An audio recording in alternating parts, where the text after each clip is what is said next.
From CBS News Bay Area, this is the Evening Edition. Live from the CBS studios in San Francisco, I'm Brian Hackney. And I'm Andrea Nakano. The California legislature made a statement by not casting a vote last week on Governor Newsom's controversial water tunnel project. Opponents of the project consider that a victory in a fight to protect Delta waters, and John Ramos tells us why.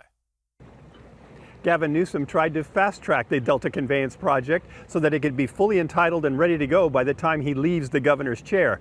But now that that effort has stalled in the legislature, it's raising questions about when or if the project will be built.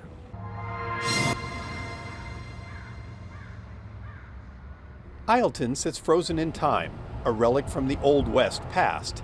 It may be a little quiet these days, but it's no ghost town yet. It all depends on the river that runs alongside the town. Well, the history of Ileton is really deep in the river. Ileton used to be the main stop on the steamboat between Sacramento and San Francisco, so it has a long history of depending on the traffic on the river. Iva Walton owns the Mei Hua Beer Room, a former Chinese saloon and brothel in the 1800s. The whole town relies on people visiting the Delta, and the proposal to bury a giant tunnel to siphon off billions of gallons of water farther up the Sacramento River to send to Southern California cities and Central Valley farms has drawn the ire of many people living along the Delta. I think in general people are aware that it would be bad for the environment, for the property, the land, and the tourism that comes out here. If the tunnels were to drain a lot of the water from here, it just seems ridiculous to take from something that is a fragile environment. There has to be other options. Still, Governor Newsom has made it his key climate resilience initiative. One of the most important projects in the United States of America. In his May budget revise, he included a pair of bills that would make things go faster by exempting it from CEQA, simplifying permitting, allowing the state to acquire land, authorizing bonds to pay for the project, and limiting future legal challenges to the tunnel. His office released a statement saying, quote, "For too long, attempts to modernize our critical water infrastructure have stalled in endless red tape, burdened with unnecessary delay. We're done with barriers. Our state needs to complete this project as soon as possible so that we can better store and manage water to prepare for a hotter, drier future. Let's get this built." Barriers are put in its way, those barriers being the state's laws that everyone else needs to comply with. But the governor seems determined to try and circumvent those laws to get his tunnel built. John Rosenfield is with San Francisco Baykeeper, one of the groups opposing the tunnel for the damage they think it would inflict on already faltering fish populations downstream in the Delta. But he thinks it is the project's whopping price tag that caused legislators to let the bills die without a vote. I think it means there's not a lot of support for the Delta Conveyance Project. I think the majority party, which is the governor's own party in the legislature, is rightfully concerned about the cost of living and taking on another $60 to $100 billion project that doesn't really address our problems that would still require yet more money to address is not a winning proposition at this time or ever. It's also not a winning proposition in Ileton, where protecting the river is considered vital. It's an amazing place, and I would hate to see it go away. The project will have to undergo the normal approval process, at least for now. There are major political forces at work from people who aren't accustomed to taking no for an answer. Well, I hope you all enjoyed an absolutely gorgeous day outside, because this is the last day of seasonable temperatures and the last day that we're going to be seeing all of this cloud coverage along our coastal communities, keeping those temperatures nice and comfortable. Our highs today, we're sitting in the upper 80s across our inland communities, upper 70s to low 80s across areas by the bay, and upper 60s to maybe even low 70s along our coastal communities. But again, this is the last day of these comfortable temperatures. Temperatures even today, though, are a couple of degrees warmer than just 24 hours ago, anywhere from 5 degrees warmer than yesterday across our South Bay communities to nearly 10 degrees warmer than yesterday across our North Bay communities. But again, everybody is going to continue to warm up by about 5 to 10 more degrees into tomorrow. Just look at these colors. These are our high temperatures today, and look at the high temperatures tomorrow. Look at those colors that are going to be growing in deeper and darker red and pink. Those signify the upper 90s that are returning to the forecast. Upper 90s in our inland communities and even low 90s from the Santa Clara Valley all the way to our North Bay communities. And look at San Francisco. We are expecting our high temperatures to be in the low 80s tomorrow afternoon. That is extremely hot for those of us without air conditioning. And I'll let you know how long this heat wave will stick around for coming up in my full forecast. Back to you, Ryan. All righty, nonprofit groups are coming together to serve U.S. veterans in need. The stand down on the Delta is taking place at the Contra Costa County Fairgrounds. Dalin talks to some of those veterans, and in fact, he shares a success story.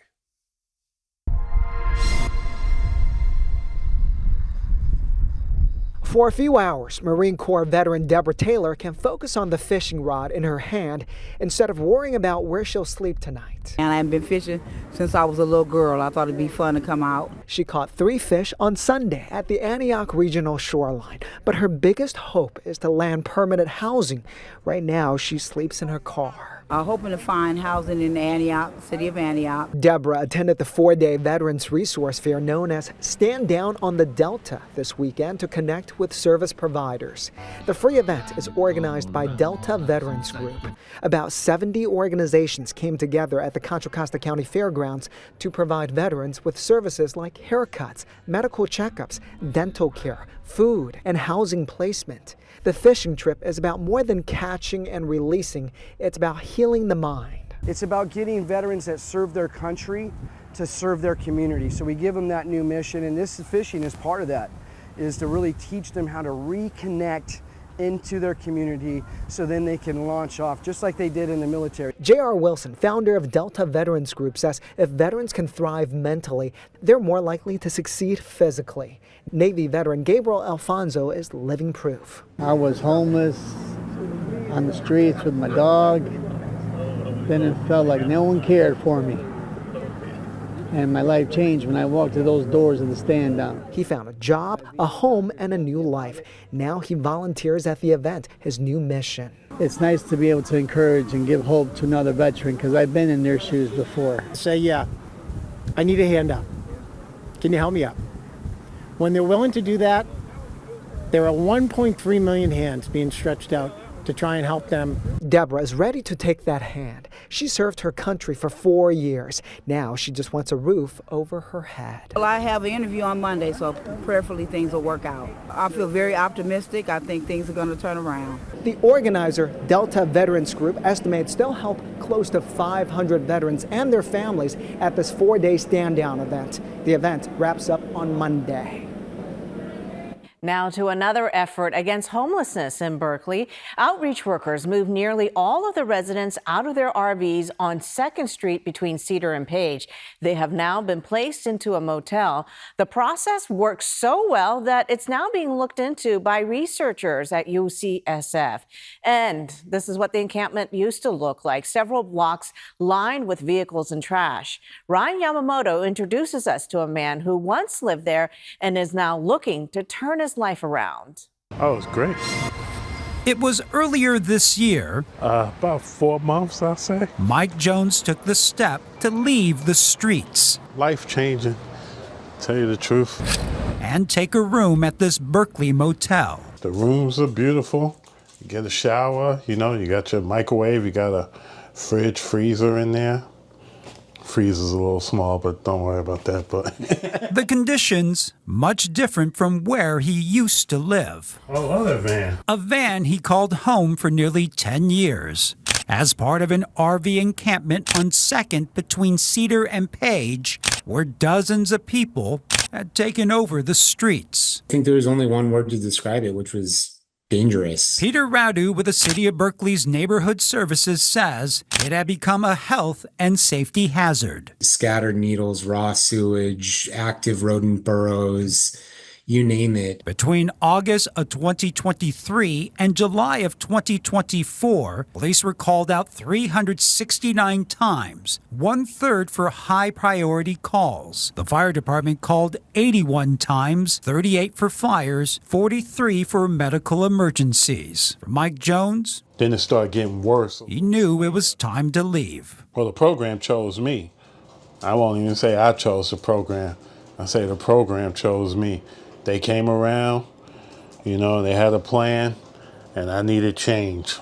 And it wasn't just Mike, but nearly everyone living in the encampment made the choice to leave after the city of Berkeley took a different approach. Through funding from the state's Encampment Resolution Fund, they offered cash for RVs, $175 per linear foot, about $5,200 for a 30-foot vehicle. If folks are really attached to this RV as their last remaining asset, that asset is not liquid. What if we liquefy that asset for them in the form of a cash payment? And we found that overwhelmingly, for 29 out of the 32 vehicles that we targeted this to, the answer to that was yes. And it worked, where today, 2nd Street between Cedar and Page looks like a completely different world. So how many people live here now? 36 people. And that was a big encampment. Oh, for sure. Big encampment. Rashawn Atkins works with Dorothy Day House that runs the motel, where people from the 2nd Street encampment now live as a community. The goal to move them from the motel and into permanent housing. We've had 4 to 5 different people that have moved into permanent housing, and we've had some people reunite with family, which is really important because a lot of times when you're out in an encampment, you're disconnected from your children or your sisters and brothers, and so they've had the opportunity to reconnect with family. For Mike Jones, he says he appreciates the staff treating him like a human being. They don't look at you in a down way or nothing, you know, they understand, you know, because it could be them one day, you just never know. And that having his own room while he waits for permanent housing gives him a sense of dignity. You know, I hope they have programs like this for everybody else around the Bay Area. Dignity he hopes others who have fallen into the same situation can experience as they too try to turn their lives around. And coming up, a family's fight for the release of their grandmother. She is 73 years old and has been detained by ICE.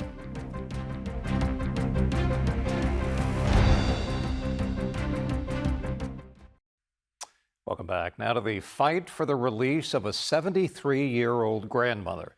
She was detained by ICE earlier this week, and now her family is worried about her health. Lauren Toms has got that story. Everything is just a mess. This is honestly like the worst nightmare. It's been 5 days since Sukhdeep Kaur's grandmother, Harjeet Kaur, was detained by ICE after a check-in at the San Francisco ICE office. She's been living in the Bay Area since 1992 after immigrating from India. Her family says her asylum claim was denied 13 years ago, and she's been compliant with immigration authorities ever since. I'm able to go home. I'm able to sleep in my own bed, and she's not able to do the same. It just doesn't feel right. Her detention brought out dozens in El Sobrante demanding her release, saying the conditions in the Bakersfield facility she's being held in are not suitable for a 73-year-old grandmother with chronic illnesses. Her son says he received a call from her one time since she was moved south, offering a grim picture of her new environment. It's hell over there because they're not giving her anything. No answer. She asked for the medication, nothing. The rally brought out neighbors and community members, many of whom described Harjeet like their own grandmother. They say she's paid her taxes and has no criminal record. Harpreet Sindhu of Congressman John Garamendi's office says her family has filed paperwork with them to try to get her released back into their custody after lawyers denied their request to represent her, citing backlogs and efforts that have fallen flat in immigration court. She's willing to self-deport herself, and she's done so for the last 13 years.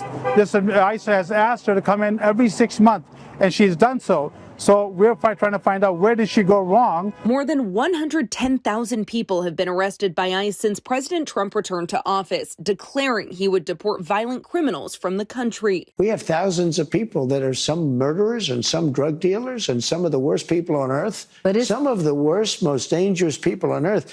And I was elected to get him the hell out of here, and the courts are holding me from doing it. But Garamendi's office wonders how Harjeet fits into that goal. So the congressman is amazed that when the Trump administration talked about the worst of the worst as one of the bringing in people into the jails and what have you, I don't see how a 73-year-old woman fits into that. This is a broken immigration policy that he's working on. Until then, her family holds on to hope that their grandmother can safely return home. She is constantly just asking about everyone else rather than taking care of herself. And with the lack of medical help that she's been receiving in that center, I just hope that she's able to take care of herself.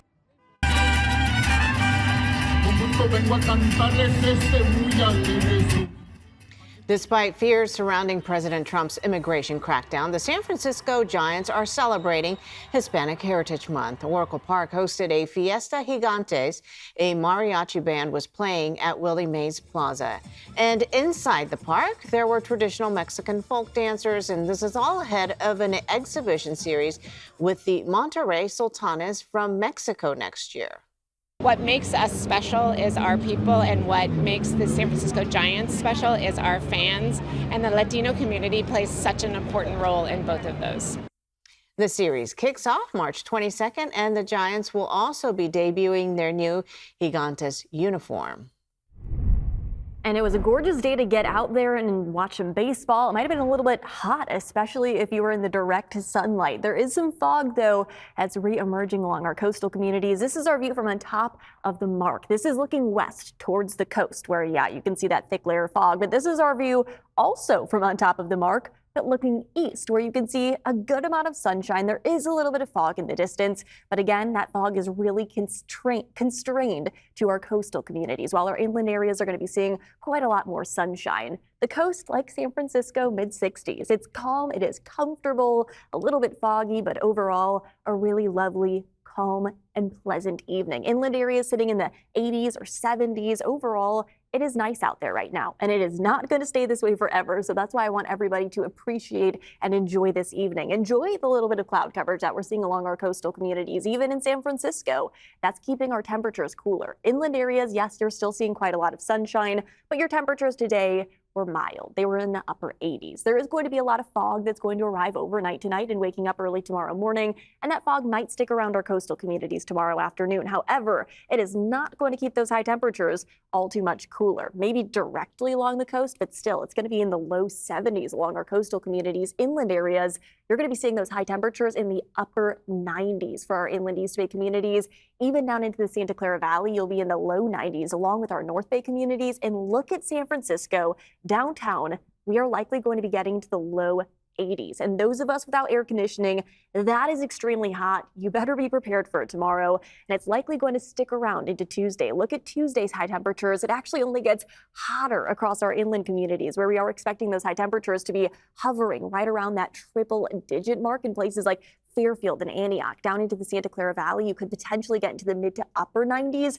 Even our North Bay communities, mid to lower 90s. That is extremely hot for this time of year. Might be a degree or two cooler in San Francisco by the time that we step out Tuesday, but this is going to be a 3-day heat wave that is going to stick around all the way through Wednesday. By Thursday, though, there's something really interesting that I want to show you. There's actually a storm system. There's actually a tropical storm named Mario that is currently swirling down near the Baja Peninsula. And it's this storm system's moisture that's actually going to be heading our way through later this upcoming week. And it's going to be bringing us the cooler weather that's going to arrive on Thursday and into Friday. Really interesting to see, again, that same tropical moisture that's going to be heading up the West Coast, cooling down our temperatures, but also bringing us the chance for dry lightning starting Thursday and into Friday. So cooler temperatures, good. The dry lightning, not great when it comes to that fire danger. That is going to be sticking around through the upcoming week because, again, hotter temperatures this time of year, not great news. But because of the moisture that we saw last week, fire danger is not as high as it could be for this time of year. Again, staying in the mid to upper 90s through Wednesday. That big cool down along with the chance for some dry lightning arrives on Thursday from that tropical system. and staying in the mid to lower 80s through the weekend of weather next week. Again, there is going to be some ups and downs, but it's the next 3 days that we are all going to have to brave when it comes to the heat. And those of us without air conditioning, especially if you live along the coast, mid 70s with a good amount of sunshine, that is extremely hot. So again, I want you all to be prepared for the heat that's going to stick around through the midweek, but it's not going to stick around much later than Wednesday. Back to you. Zoe, a warm day at the coast. Can't wait. After our summer, the Valkyries made their playoff debut today. Highlights as they fight for their first win against the Minnesota Lynx.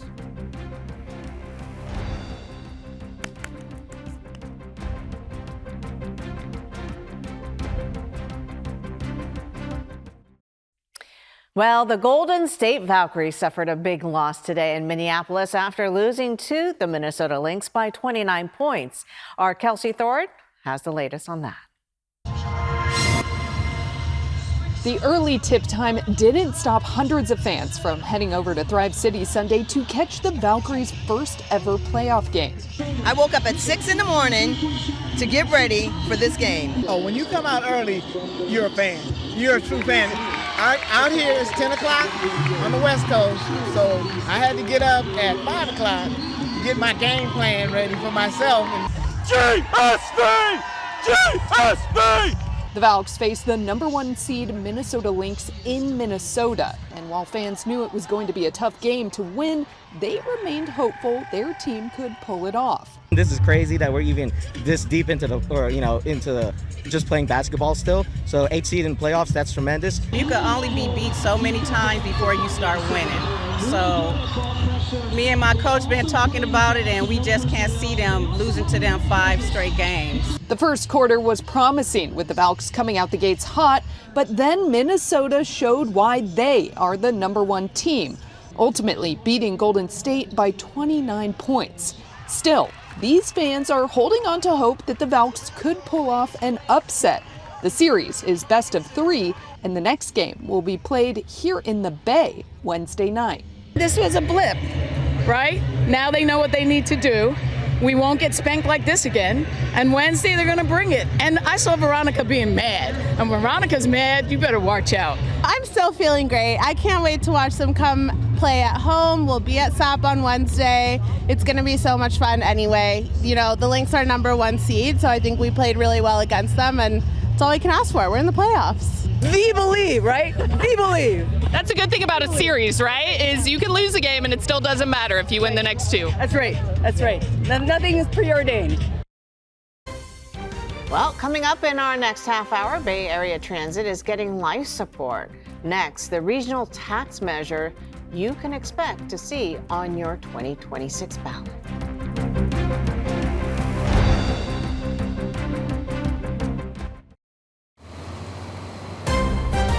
From CBS News Bay Area, this is the Evening Edition. And welcome back. With unanimous Republican opposition, lawmakers in Sacramento, Democratic lawmakers, want to raise taxes to bail out public transit yet again. It means a new sales tax if their ballot measure passes. Amanda Harry has the story.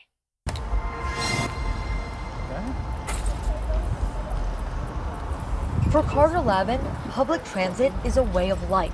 I use it all the time. Lavin usually takes the bus, BART, and even the ferry, and he uses his bike to get around in between.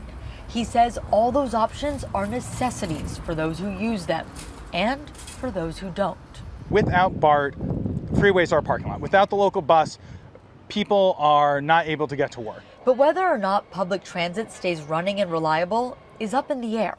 The agencies need funding to stabilize, or Bay Area residents could see devastating cuts to services. Friday night, the California legislature passed SB 63, a bill aimed at raising and allocating funding for public transit. Which is one of the most important pieces of legislation for Bay Area transportation, our future. State Senator Scott Wiener co-authored the bill to try and fulfill a growing need for his constituents. BART, Muni, Caltrain, AC Transit, they're at serious risk of major service cuts if we don't stabilize them for the long run. And so this legislation will authorize a 5-county ballot measure to raise revenue for these systems, to stabilize them. It's long overdue, and it's incredibly important. Those 5 counties are Alameda, Contra Costa, San Francisco, San Mateo, and Santa Clara. It would be a new sales tax that would go towards the funding.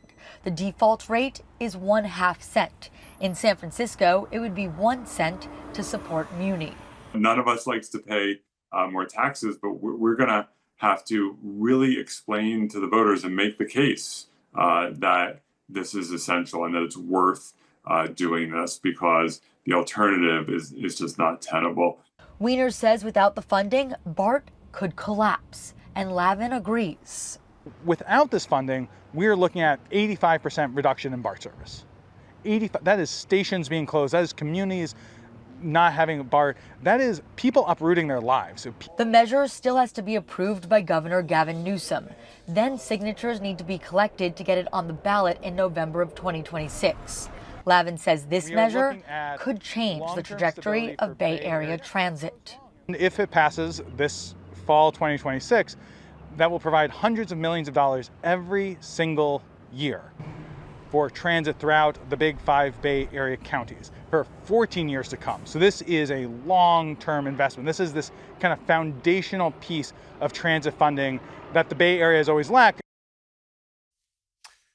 In another development in Sacramento, lawmakers just passed a major climate bill, and it's more than just about emission. It covers multiple issues, including gas prices and housing.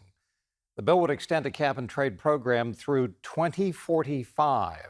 The move keeps pressure on big polluters while putting billions into housing, high-speed rail, and clean air programs. Governor Newsom backs it, says that it balances climate goals with affordability, but critics say that it will drive up costs, it lacks strong protections for low-income communities, and Republicans say it's another tax in disguise. The same package of bills would also tackle energy costs and refinery shutdowns. The new measure greenlights 2,000 oil wells a year in the Central Valley, but it does tighten rules for offshore drilling. Supporters say that it protects jobs and helps with affordability of energy, but critics say that it favors the oil industry and slows the state's shift to clean energy. Andrea?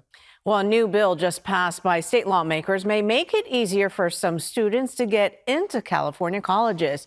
Assembly Bill 7 allows colleges in the state to give preferential admissions to students who can prove that they are directly related to someone who was enslaved in America before 1900. Writers of the bill say that the language of the bill had been designed to meet the requirements of Proposition 209, which barred race, sex, ethnicity from college admissions, but instead focusing on lineage. It also does not require the schools to consider it, but gives them permission to use that as part of their considerations. The bill now moves to Governor Newsom's desk to be signed into law. Well, tonight on Capitol Hill, members of Congress honored conservative activist Charlie Kirk. A prayer and vigil was held at the Kennedy Center. As you know, Kirk was shot and killed on Wednesday while speaking at Utah Valley University. Speaker of the House, Mike Johnson, was on Face the Nation this morning talking about the need to step back from violence. I think that the country needs to see leaders in Congress and leaders with platforms all around the country speaking truth and bringing calm to the situation. We should appeal, as Lincoln reminded us so many years ago, to the better angels among us all. Meantime, President Trump is asking Congress for $58 million to boost security for members of the executive and judicial branches. Authorities say the 22-year-old suspect is not cooperating with investigators. Officials say the shooting was a targeted attack, of course, but they are still pinning down a specific motive. Those who knew the suspect say that he is left-leaning and did not like Kirk. His arraignment is set for Tuesday. In this deeply divided nation, the fatal shooting of Charlie Kirk has brought two young men on opposite sides of the aisle together. Nicole Sanga reports that they are joining forces to fight political violence. It's been hard to process. It's a very hard thing. Charlie was so young. Patrick Berlin chairs Connecticut's Young Republicans. Alan Cunningham heads the state's Young Democrats. It's sort of surreal. I think, a lot of people in our generation are pretty used to seeing violence. It's a unique era to grow up in. I picked up the phone and I was surprised to hear it. When news broke about Charlie Kirk, Cunningham cold called his Republican counterpart. The two had never even spoken. I thought if we spoke as one in denouncing political violence, it would send a better message to our members. And it didn't take me more than half a second to agree. Over speakerphone, they drafted a statement in a shared Google document. We reject all forms of political violence. There's no place in our country for such acts, regardless of political disagreements. Did you expect this to go viral? No. No, I was shocked. We crafted it just for our members mainly. It seems that there's a genuine thirst for positivity. I think the reason people sort of caught on to it was because of the way it was framed. We can speak as one, no matter what angle you're going to take from this. We're saying it as one, that it's unacceptable. It's a scary time to be a young person in politics. We're the school shooting generation. We were both in school in Connecticut when Sandy Hook happened, so I think, recognize, the fear that comes from gun violence in American society. There's a lot of people that are obviously shocked by this, but I think what Charlie would want is not for the dialogue to be chilled or for people to be scared away. It's for them to continue to speak their minds freely. Delta and American Airlines have recently suspended workers over social media posts that celebrated Kirk's death. Both airlines have condemned the post. Transportation Secretary Sean Duffy says the behavior is disgusting, adding they should be fired. Yesterday in San Bernardino County, passengers got to take a ride on a new zero-emission train. KCAL's Joy Benedict took a ride on Zemu and shares how it could positively affect air quality down in the Southland. It's a sound synonymous with travel, but what you hear on the train and what it leaves behind is changing. I think that's super cool.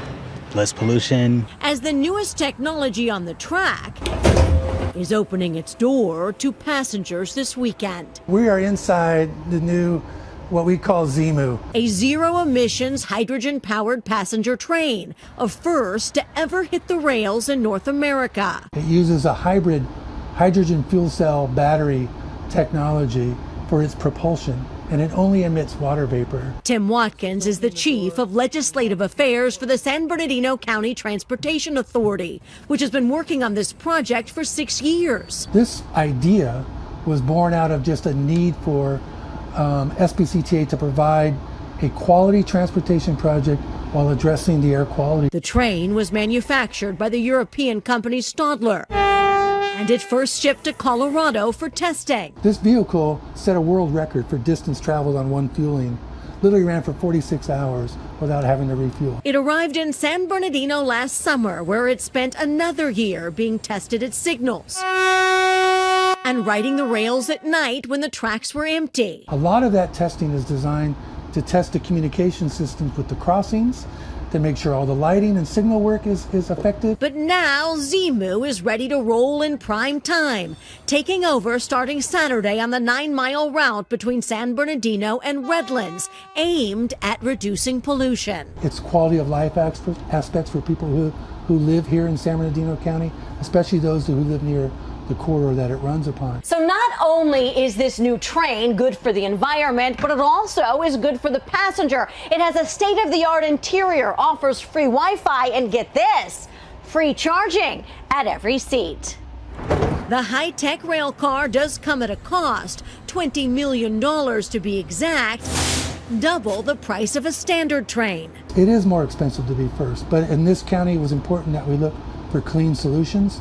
And so we thought the investment was important. Making it the newest and cleanest ride on rails. And coming up next, we celebrate Latino culture and community by meeting the artist behind what's painted on lowriders. That's next.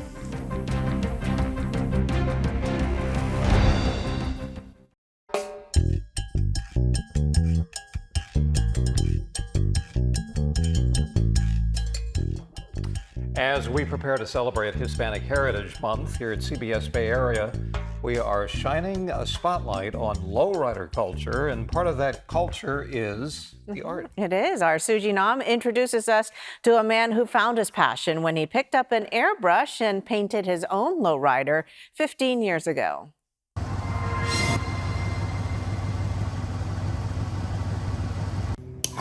The rhythmic hum of the airbrush machine fills the air.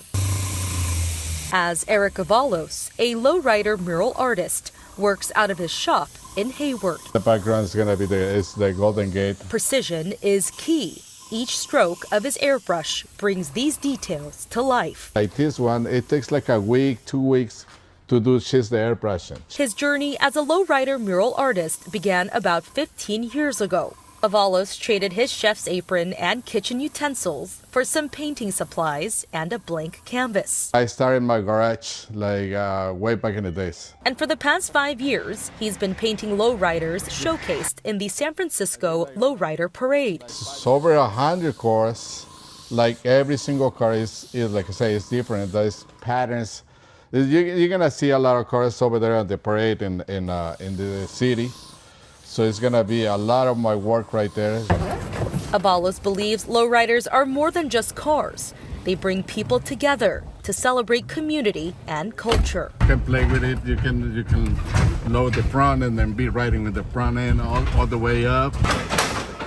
It's like music to his ears. This is the car they bring me business because that was the first car I did like I said 15 years ago. And we paint cars, it comes from your heart, your soul, your mind, and it tells a story. Roberto Hernandez, the founder of the San Francisco Lowrider Council, is looking forward to this year's parade and the message they hope to send. With all the war that's going against immigrant Latinos, and the bad things that are being said about us, this is where we are standing up and show the art in our culture, our indigenous roots. And for Avalos, he's making the final touches on these lowriders that will soon be rolling down Mission Street. My favorite part is when they take our cars to the shows and then winning trophies. But for Avalos, the best trophy of it all is the reward of seeing everyone's smiles from the joy that art brings.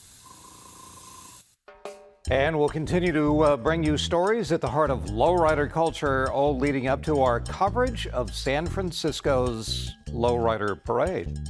It's a historic event, the first time a lowrider parade has been televised start to finish. Join us next Saturday, September 20th. Coverage begins at 1 p.m. Lowrider. That's all I can think of, that song, whenever I watch that package. But I cannot wait for it. I lived in New Mexico for 2 years, and they're a huge lowrider culture. But if you're riding your lowrider out there near the coast, this is what you're going to be seeing. A lot of fog. That puffy cloud coverage is holding tight to our coastal communities. And it's been that way throughout a lot of this afternoon, keeping those temperatures a few degrees cooler, while our inland areas have been seeing plenty of sunshine. But just because you've been seeing sunshine doesn't mean you necessarily felt the heat up today. In fact, it was really comfortable out there. Those highs inland were sitting in the upper 80s, upper 70s for areas across our North and South Bay communities, and upper 60s to near 70s directly along our coastal communities. Again, I hope you enjoyed these seasonable temperatures today, because look at the colors on the ground. Look at how, yes, they're red inland, but not too deep and dark of red. Look at it by tomorrow. You notice a few of those pinks settling in our inland areas. Those signify the upper 90s that are returning to the forecast from our inland communities. Mid 90s down into the Santa Clara Valley, low 90s to upper 80s across our North Bay communities. And look at San Francisco. 81 degrees as our high temperature tomorrow. Those of us without air conditioning, which is most of us in San Francisco, that is going to be extremely hot. So make sure you get your fans prepared, because it's going to be hot tomorrow, and it's likely going to stay hot through the middle parts of the upcoming week. Look at Tuesday. It only gets hotter across our inland East Bay communities. Those brighter pinks signify those triple-digit high temperatures. And right on the cusp of that triple-digit mark across those far inland East Bay communities like Fairfield and Antioch, sitting in the upper 90s, mid to upper 90s down into the Santa Clara Valley, mid to lower 90s across our North Bay. Upper 70s in downtown San Francisco. Another day of well above average temperatures, and even our coastal communities are going to be sitting in the mid 70s Tuesday afternoon. And again, this is going to stick around through Wednesday before a big cool down heads our way by the time that we step out into Thursday. So let's take a look at that big picture pattern, because right now we are tracking a tropical storm. It's all the way down near the coast of Mexico. This tropical storm, its name is Mario. This moisture is actually going to be heading our way by the later parts of this upcoming week, and that's what's going to be bringing us a cool down by the time that we step out on Thursday. Look, it's that moisture, at least the outskirts of that moisture, that is going to be moving up along the West Coast, bringing a lot more cloud coverage and bringing those temperatures down by about 10 degrees later this week. So a cool down is on the way thanks to that tropical moisture. But up until then, you could see that heat dome and those bright pinks and whites that will continue through Wednesday. But then look, by Thursday, you already noticed those colors getting a little bit less of that bright and menacing. And that is, again, signifying those slightly cooler conditions that are going to be moving in. Overall, we are going to continue to see those temperatures cooling down after Wednesday. It's 3 days of well above average temperatures, though, so technically it is a heat wave that's on the way, especially across our inland communities that are going to be in the upper 90s, low 90s for downtown, or for San Jose and down into the Santa Clara Valley. In downtown San Francisco, going to be staying in the 80s, if not upper 70s, all the way through Wednesday. So again, it's multiple days of heat on the way, and overnight, we're not going to get all too much relief, so make sure you are prepared. Heat safety is going to be at that moderate category through Wednesday, before again cooling down with a lot more cloud coverage and the potential for dry lightning, which you'll keep a very close eye on for wildfire danger later this week. Back to you, Andrea. All right, well, happy birthday to one of the Bay Area's most recognized animals. Next, we celebrate our scaly friend, Claude. We'll be right back.